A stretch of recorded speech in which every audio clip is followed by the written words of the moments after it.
Dahil nga nagkaroon kami ng oras na igala namin si tatay dito sa may park. Dito lang to sa may Gentry City Park, malapit lang to sa may munisipyo. Kasama namin dito yung buong pamilya. Parang banding namin lahat na kasama yung mga parents ko at yung mga apo nila. Dati kasi nung malakas pa si tatay, madalas niyang ipasyal yung mga apo niya sa park. Ngayon siya naman ang pinapasyal ng mga apo niya. Mahina na kasi maglakad si tatay kaya gusto niya yung mga ganitong lugar. Nakaka-unwind din kasi maglakad-lakad dito. Tsaka yung lugar na to, tinatawag nila itong Senior Citizens Park. Marami kasing tumatambay na senior citizen dito. Dito sila nagpapainit, naglalakad, nag-exercise. Masarap din kasi ang simoy ng hangin dito dahil malayo ito sa kalsada. Tapos ang dami pang puno at halaman kaya medyo sariwa yung hangin dito. Paghapon naman, ang daming tao dito. Marami nagtatambay dito ng mga bata, yung mga pamilya na kapag walang pasok, dito sila nagpipiknik. Nakita nyo naman meron ditong palaruan ng mga bata. Tsaka pwede silang magtakbo-takbo dahil maluwag yung lugar. Tapos kung gusto nyo naman mag-exercise, meron dyang nilagay na exercise equipment na kung minsan ginagawang playground din ng mga bata. Libre nga lang pala ang pagpasok dito. Hindi naman kami hinihinga ng entrance fee. Meron nga din pala ditong parking lot. Kung meron kayong mga sasakyan, pwede nyo i-park sa tapat. Pwede rin siguro yung mga pets nyo dito. Basta iwasan nyo lang na magkalat ng dumi yung mga alaga nyo.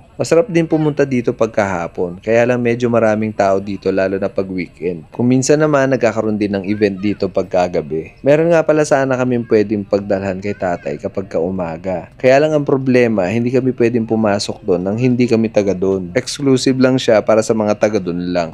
Pero hindi ko lang sure kasi ganun ang nangyari nung pumasok kami doon, hinahanapan na kami ng ID. Pero okay lang din naman kasi hindi naman kagaya dito na maraming puno. Doon wala talagang puno, puro lalakaran mo lang talaga. Kailangan maaga ka para hindi ka mainitan. So yun na nga, medyo pagod na ako mag voice over at samahan nyo na lang akong pumasyal dito para makita nyo yung buong lugar at baka sakaling mapadaan kayo dito. Tumambay muna kayo dito saglit.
Morning.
So dito ko na nga pala tatapusin tong video na to. Share ko lang sa inyo yung lugar kung gaano kaganda. Salamat nga pala sa mga nanood at magkita na lang tayo sa susunod na video. Adios mga tol.